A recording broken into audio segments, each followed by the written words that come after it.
2 ದಶಕಗಳ ಹೋರಾಟ, ಬೇಡಿಕೆ, ಅಸಮಾಧಾನ ಇತ್ತು. ಒಳ ಮೀಸಲಾತಿಯನ್ನ ಕೊಡ್ತಾ ಇಲ್ಲ ಅನ್ನುವಂತ ನಿಟ್ಟಿನಲ್ಲಿ 2023ರ ವಿಧಾನಸಭೆ ಎಲೆಕ್ಷನ್ ಸಂದರ್ಭದಲ್ಲಿ ಕಾಂಗ್ರೆಸ್ನ ಪ್ರಣಾಳಿಕೆಯಲ್ಲೂ ಕೂಡ ಉಲ್ಲೇಖ ಆಗಿತ್ತು, ಒಳ ಮೀಸಲಾತಿಯನ್ನ ಕೊಡ್ತೀವಿ ಕಾಂಗ್ರೆಸ್ ಅಧಿಕಾರಕ್ಕೆ ಬಂದ್ರೆ ಅಂತ.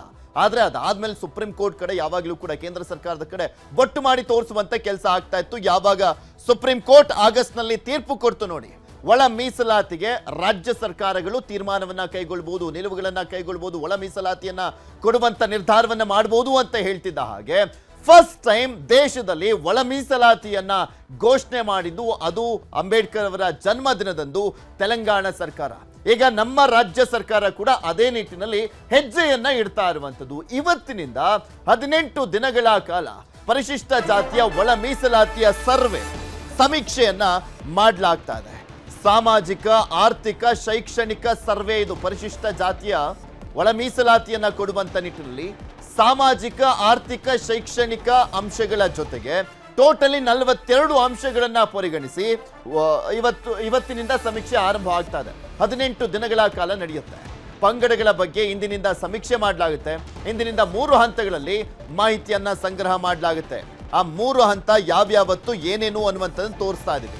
ನಂಬರ್ 1 ಮೊದಲ ಹಂತ ಮೇ 5ರಿಂದ 17ರವರೆಗೆ ಮನೆ ಸಮೀಕ್ಷೆಯನ್ನ ಮಾಡಲಾಗುತ್ತೆ.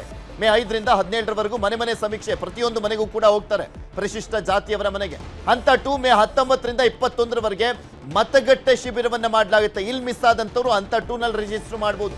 ಇನ್ನು ಹಂತ 3 ಮೇ 19ರಿಂದ 21ರವರೆಗೆ, ಅದು ಕೂಡ ಮತಗಟ್ಟೆ ಶಿಬಿರ ಆದ ಬಳಿಕ ಆನ್ಲೈನ್ ಮಾಹಿತಿಯನ್ನ ಪಡೆದುಕೊಳ್ಳುವಂತ ನಿಟ್ಟಿನಲ್ಲಿ ಮುಂದಾಗಲಾಗ್ತಾ ಇರುವಂತದ್ದು ಮೇ 19ರಿಂದ 23ರವರೆಗೂ. ಅಂದ್ರೆ ಮೊದಲ ಹಂತದಲ್ಲಿ ಮಿಸ್ ಆದಂತವರು ಶಿಬಿರವನ್ನ ಮಾಡಲಾಗಿರುತ್ತಲ್ಲ, ಮತಗಟ್ಟೆಯ ಶಿಬಿರ, ಅಲ್ಲಿ ರಿಜಿಸ್ಟರ್ ಆಗ್ಬೋದು.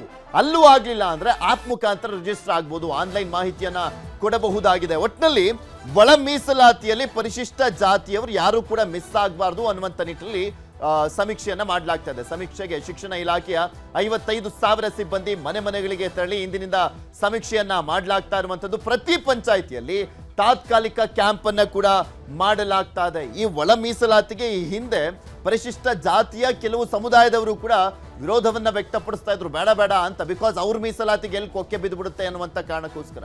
ಆದ್ರೆ ಒಳ ಮೀಸಲಾತಿ ಜಾರಿ ಆಗ್ಲೇಬೇಕು ಅನ್ನುವಂತ ನಿಟ್ಟಿನಲ್ಲಿ ಎಡಗೈ ಸಮುದಾಯದವರು ಸಾಕಷ್ಟು ಒತ್ತಾಯವನ್ನ ಮಾಡ್ತಾ ಇದ್ರು. ಬಿಕಾಸ್ ನಮಗೆ ಸರಿಯಾದಂತ ಮೀಸಲಾತಿ ಸಿಗ್ತಾ ಇಲ್ಲ. ಒಂದು ಸಾಮಾಜಿಕ, ಶೈಕ್ಷಣಿಕ, ಆರ್ಥಿಕ, ಉದ್ಯೋಗ, ಶಿಕ್ಷಣದಲ್ಲಿ ಆಗಿರ್ಬೋದು, ಮತ್ತೆ ರಾಜಕೀಯದಲ್ಲೂ ಕೂಡ ನಮಗೆ ಸರಿಯಾದಂತ ಸ್ಥಾನಮಾನಗಳು ಸಿಗ್ತಾ ಇಲ್ಲ ಅನ್ನುವಂತ ಅಸಮಾಧಾನ ಇತ್ತು.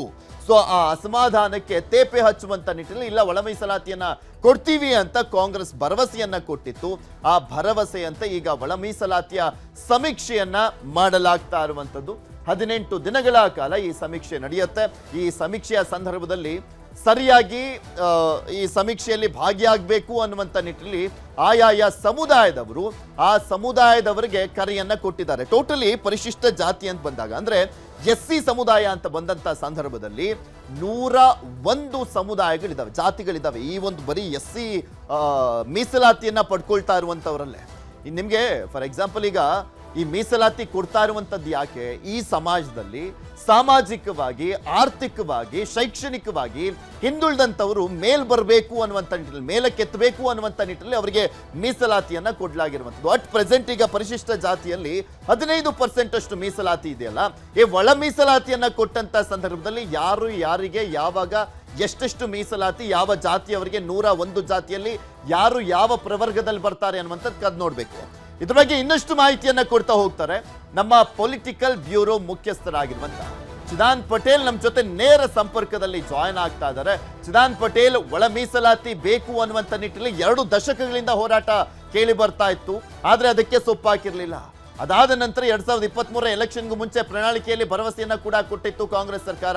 ಆದ್ರೆ ಅದಾದ್ಮೇಲೂ ಕೂಡ ಅಧಿಕಾರಕ್ಕೆ ಬಂದ ಮೇಲೆ ಕೇಂದ್ರ ಸರ್ಕಾರದತ್ತ ಬೊಟ್ಟು ಮಾಡಿ ತೋರಿಸ್ತಾ ಇದ್ರು. ಆದ್ರೆ ಸುಪ್ರೀಂ ಕೋರ್ಟ್ ತೀರ್ಪು ಕೊಟ್ಟಾದ ಬಳಿಕ ಅನಿವಾರ್ಯವಾಗಿ ಈಗ ಮಾಡಲೇಬೇಕಾಗಿದೆ. ಸೊ ಒಳ ಮೀಸಲಾತಿಯ ವಿಚಾರಕ್ಕೆ ಸಂಬಂಧಪಟ್ಟಂತೆ ನೋಡ್ತಾ ಹೋದಾದ್ರೆ ಪೃಥ್ವಿ ಒಳ ಮೀಸಲಾತಿ ಜಾರಿಗಾಗಿ ಈಗ ವಿಶೇಷವಾಗಿ ನಾಗಮೋಹನ್ ದಾಸ್ ಅಂದರೆ ನಿವೃತ್ತ ನ್ಯಾಯಮೂರ್ತಿ ನಾಗಮೋಹನ್ ದಾಸ್ ನೇತೃತ್ವದಲ್ಲಿ ಇದೀಗ ಸರ್ವೆಯನ್ನು ಆರಂಭಿಸಿರ್ತಕ್ಕಂಥ ಇವತ್ತಿನಿಂದ ಸರ್ವೆಯನ್ನು ಆರಂಭಿಸಿರ್ತಕ್ಕಂಥ ಈಗಾಗಲೇ ರಾಜ್ಯದಲ್ಲಿ 1,08,00,000 ಪರಿಶಿಷ್ಟ ಜಾತಿಯ ಸಮುದಾಯದ ಒಟ್ಟಾರೆ ಜನಸಂಖ್ಯೆ ಇರ್ತಕ್ಕಂಥದ್ದು, ಅದರಲ್ಲಿ 101 ಜಾತಿಗಳಿರ್ತಕ್ಕಂಥದ್ದು. ಹಾಗಾಗಿ ಒಳ ಮೀಸಲಾತಿಯನ್ನು ಜಾರಿ ಮಾಡಬೇಕಾಗಿದ್ರೆ ಪರಿಶಿಷ್ಟ ಪಟೇಲ್ರೆ ಮಾತನಾಡ್ತೀನಿ, ಸಿದ್ದರಾಮಯ್ಯನವ್ರು ಮಾತನಾಡ್ತಾ ಇದ್ದಾರೆ ನೋಡೋಣ.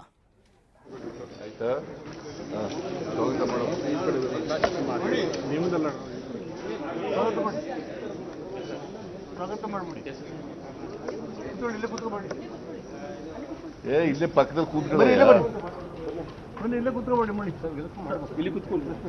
ಪ್ರೆಸ್ ಮೀಟಿಂಗ್ ಮಾಡ್ಬೇಕಾ? ಪ್ರೆಸ್ನವರೆಲ್ಲ ಬಂದಿದ್ದಾರಲ್ಲ ಅವ್ರಿಗೆಲ್ಲ ಹೇಳ್ಬಿಡಿ. ಸರ್, ಸಿದ್ದರಾಮಯ್ಯನವರು ಒಳ ಮೀಸಲಾತಿ ವಿಚಾರಕ್ಕೆ ಸಂಬಂಧಪಟ್ಟಂತೆ ಇವತ್ತಿಂದ ಸಮೀಕ್ಷೆ ನಡೆಯಲಿದೆಯಲ್ಲ, ಸೊ ಹೀಗಾಗಿ ಪ್ರೆಸ್ ಮೀಟ್ ಮಾಡ್ತಾ ಇದ್ದಾರೆ. ಯಾಕೆಂದ್ರೆ ಅದರಲ್ಲಿ ಸ್ಪಷ್ಟವಾಗಿ ಗೊತ್ತಾಗ್ತದೆ ನೋಡಿ, ಎಲ್ಲ ದಲಿತ ಸಮುದಾಯದ ಸಚಿವರುಗಳು ಬಂದಿದ್ದಾರೆ, ಮುಖ್ಯ ಕಾರ್ಯದರ್ಶಿಗಳಿದ್ದಾರೆ, ಸಚಿವರಾಗಿರುವಂತಹ ಮುನಿಯಪ್ಪ ಅವರಿದ್ದಾರೆ, ಮಹದೇವಪ್ಪ ಅವರಿದ್ದಾರೆ, ಶಿವರಾಜ್ ತಂಗಡಿಗೆ ಅವರಿದ್ದಾರೆ.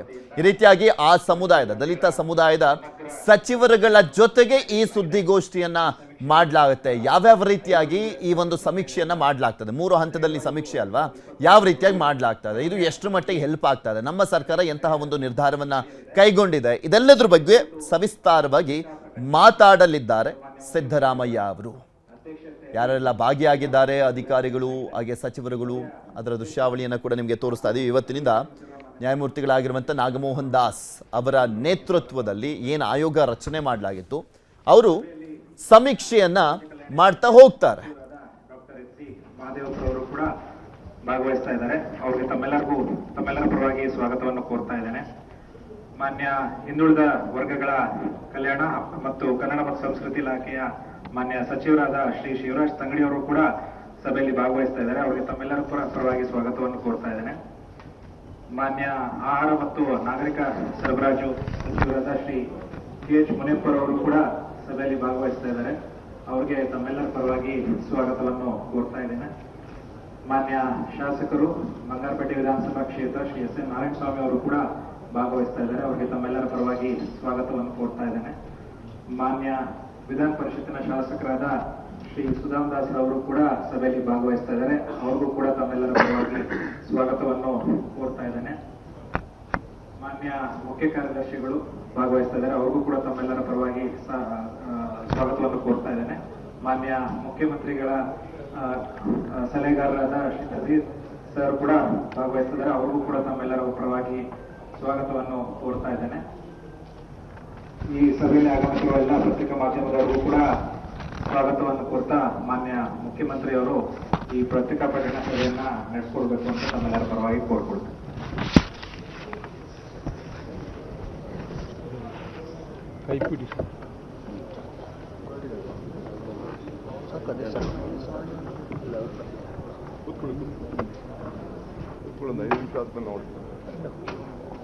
ಪತ್ರಿಕಾ ಪ್ರಕಟಣೆಯಲ್ಲಿ ಕರ್ನಾಟಕ ಸರ್ಕಾರದ ಮಾನ್ಯ ಉಪಮುಖ್ಯಮಂತ್ರಿಗಳಾದ ಶ್ರೀ ಡಿ ಕೆ ಶಿವಕುಮಾರ್ ಅವರು ಕೂಡ ಭಾಗವಹಿಸ್ತಾ ಇದ್ದಾರೆ. ಅವ್ರಿಗೂ ಕೂಡ ತಮ್ಮೆಲ್ಲರ ಪರವಾಗಿ ಮಾನ್ಯ ಮುಖ್ಯಮಂತ್ರಿಯವರು ಪತ್ರಿಕಾ ಪ್ರಕಟಣೆ ಸಭೆಯ ಅಧ್ಯಕ್ಷತೆಯನ್ನು ವಹಿಸಿ ಸಭೆಯನ್ನು ನಡೆಸಿಕೊಡ್ಬೇಕು ಅಂತ ಕೋರ್ಕೊಳ್ತೀನಿ. ಎಲ್ಲ ಆತ್ಮೀಯ ಮಾಧ್ಯಮದ ಸ್ನೇಹಿತರೆ, ಇವತ್ತು ಬಹಳ ಮುಖ್ಯವಾಗಿ ನಿಮ್ಮನ್ನು ಭೇಟಿ ಮಾಡ್ತಾ ಇರ್ತಕ್ಕಂಥದ್ದು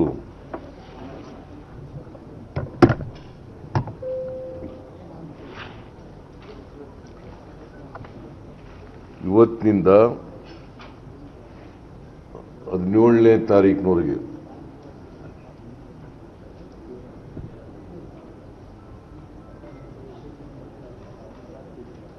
ಪರಿಶಿಷ್ಟ ಜಾತಿಗಳ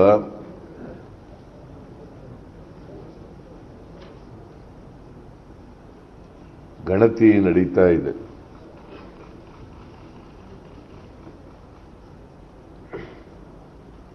ನಾವು ಹೈಕೋರ್ಟ್ನ ನಿವೃತ್ತ ನ್ಯಾಯಾಧೀಶ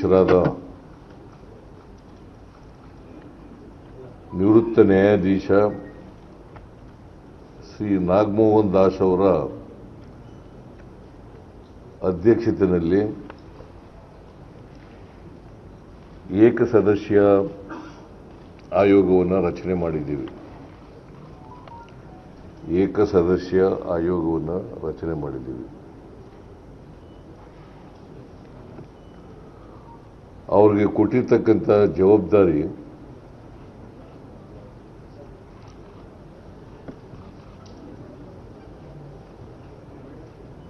ಪರಿಶಿಷ್ಟ ಜಾತಿಗಳಲ್ಲಿ ಒಳ ಮೀಸಲಾತಿ ಬಗ್ಗೆ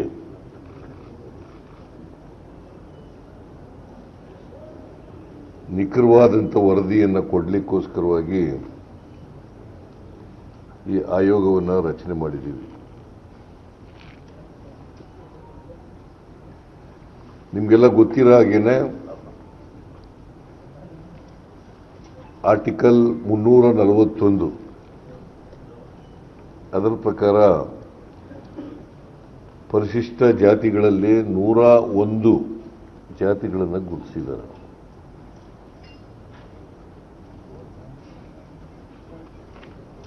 ಅದರಲ್ಲಿ ಎಡ, ಬಲ, ಓವಿಗಳು, ಲಮಾಣಿಗಳು, ಕೊರಮ, ಕೊರಚ,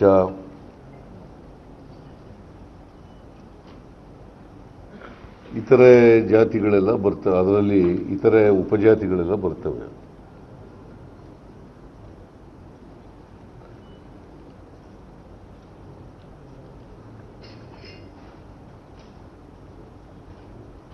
ಈ 101 ಜಾತಿಗಳಲ್ಲಿ ಎಂಪಿರಿಕಲ್ ಡಾಟಾ ಇರಲಿಲ್ಲ.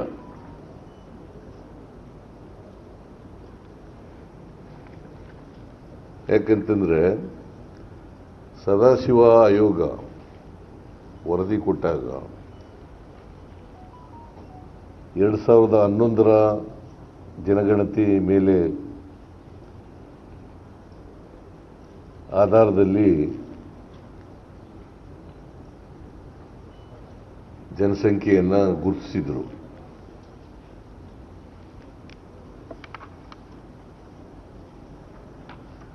ಒಂದು 1/8/2024ರಲ್ಲಿ ಸುಪ್ರೀಂ ಕೋರ್ಟ್ನವರು ಒಂದು ಜಡ್ಜ್ಮೆಂಟ್ ಅನ್ನು ಕೊಡ್ತಾರೆ.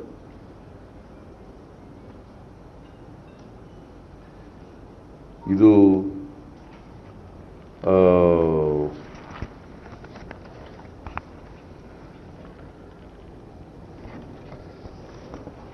ಪಂಜಾಬ್ ಅಂಡ್ ಅದರ್ಸ್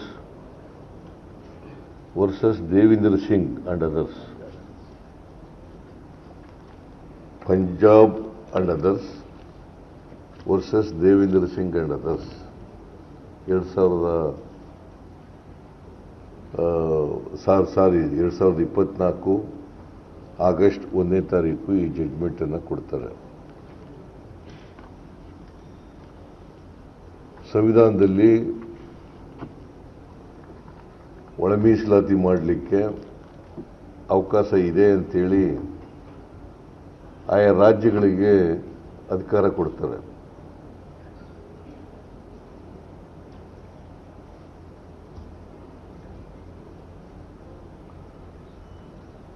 ಸೊ ಇದಾದ್ಮೇಲೆ ನಾಗಮೋಹನ್ ದಾಸ್ ಅವರ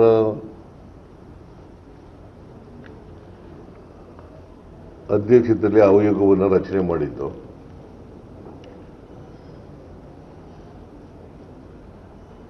ಅವರು ಒಂದು ಮಧ್ಯಂತರ ವರದಿಯನ್ನು ಕೊಡ್ತಾರೆ.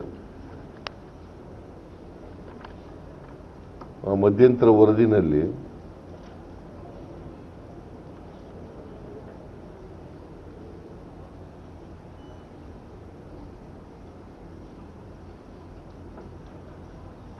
ಎಂಪಿರಿಕಲ್ ಡಾಟಾ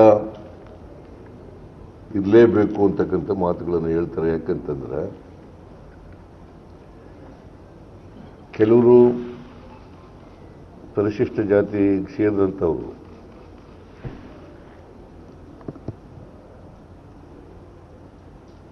ಆದಿ ದ್ರಾವಿಡ, ಆದಿ ಕರ್ನಾಟಕ ಮತ್ತು ಆದಿ ಆಂಧ್ರ ಅಂತೇಳಿ ಎಡಗೈನವರು ಬರ್ಕೊಂಡಿರ್ತಾರೆ, ಬಲಗೈನವರು ಬರ್ಕೊಂಡಿರ್ತಾರೆ.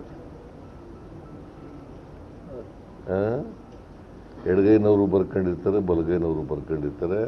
ಆಮೇಲೆ SC ಅಂತ ಬರೆದಿರ್ತಾರೆ.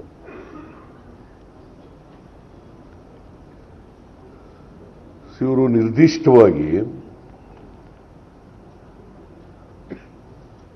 ಎಡಗೈಗೆ ಸೇರಿದವರ, ಬಲಗೈಗೆ ಸೇರಿದವರ ಅಂತಕ್ಕಂಥದ್ದು ನಿಖರವಾಗಿ ಗೊತ್ತಾಗಲ್ಲ. ಅನೇಕ ಭಾಗಗಳಲ್ಲಿ ಕೆಲವರು ಎಡಗೈ ಅಂತ ಬರ್ಕೊಂಡಿರ್ತಾರೆ, ಎಲ್ಲ ಆದಿ ದ್ರಾವಿಡ ಎಡಗೈ ಅಂತ ಕರ್ಕೋತಾರೆ. ಆಮೇಲೆ ಇನ್ನು ಕೆಲವು ಕಡೆ ಅದೇ ಆದಿ ದ್ರಾವಿಡ ಬಲಗೈ ಅಂತಲೂ ಕರ್ಕೋತಾರೆ. ಆಮೇಲೆ ಹಾಗೆಯೇ ಆದಿ ಕರ್ನಾಟಕದವರು ಕೂಡ ಅದೇ ರೀತಿ ಕರ್ಕೋತಾರೆ. ಆದಿ ಕರ್ನಾಟಕದವರು ಕೂಡ ಅದೇ ರೀತಿ ಕರ್ಕೋತಾರೆ.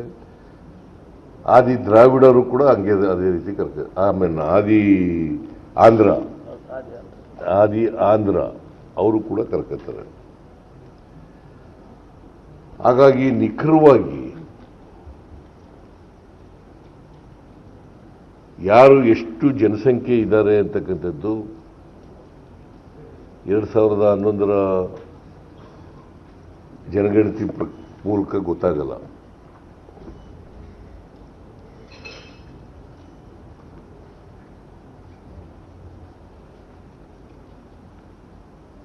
ಸೊ ಈ 101 ಜಾತಿಗಳಲ್ಲಿ ಒಳ ಮೀಸಲಾತಿಯನ್ನು ಕೊಡಬೇಕಾದ್ರೆ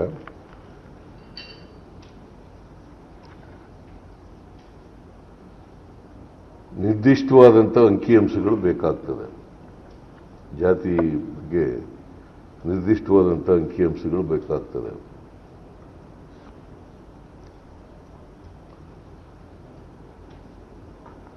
ಅದಕ್ಕೋಸ್ಕರ ನಾಗಮೋಹನ್ ದಾಸ್ ಅವರ ಆಯೋಗದವರು ಎಲ್ಲ ಸಿದ್ಧತೆಗಳನ್ನು ಮಾಡಿಕೊಂಡು, ಅಂದರೆ ಸಿದ್ಧತೆಗಳು ಅಂದರೆ ತರಬೇತಿ ಕೊಡ್ತಕ್ಕಂಥದ್ದು, ಗಣತಿದಾರರಿಗೆ ತರಬೇತಿ ಕೊಡ್ತಕ್ಕಂಥದ್ದು, ಮೇಲ್ವಿಚಾರಕರಿಗೆ ತರಬೇತಿ ಕೊಡ್ತಕ್ಕಂಥದ್ದು, ಇವತ್ತಿನಿಂದ 17ರವರೆಗೆ ಇವತ್ತಿನಿಂದ ಪ್ರಾರಂಭ ಆಗಿ 17ರವರೆಗೆ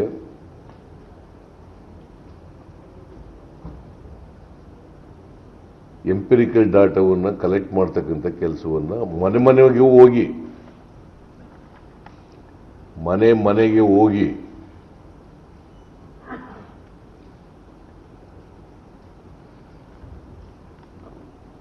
ಮಾಡ್ತಕ್ಕಂಥ ಕೆಲಸವನ್ನು ಮಾಡ್ತಾರೆ. ಸುಮಾರು 65,000 ಟೀಚರ್ಗಳು ಜಿಲ್ಲಾಧಿಕಾರಿಗಳು ನೇಮಕ ಮಾಡಿದ್ದಾರೆ.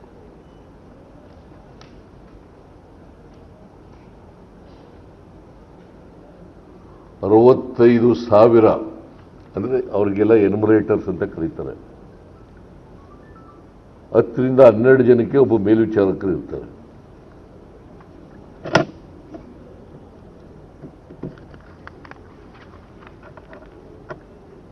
ಹತ್ತರಿಂದ 12 ಜನರಿಗೆ ಒಬ್ಬ ಮೇಲ್ವಿಚಾರಕರು ಇರ್ತಾರೆ. ಇದು ಮನೆಗೆ ಹೋಗಿ ಭೇಟಿ ಕೊಡೋದ್ರ ಜೊತೆಗೆ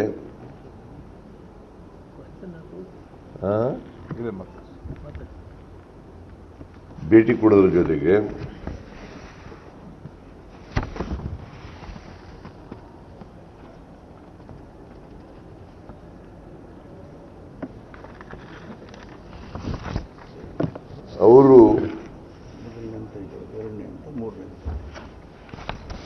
ಮೊದಲನೇ ಹಂತದಲ್ಲಿ 2005 ಅಂದರೆ ಇವತ್ತಿನಿಂದ 5/5/25ರಿಂದ 17/5/25 ಮನೆ ಮನೆ ಸಮೀಕ್ಷೆ ಕೈಗೊಳ್ಳಲಾಗುತ್ತದೆ.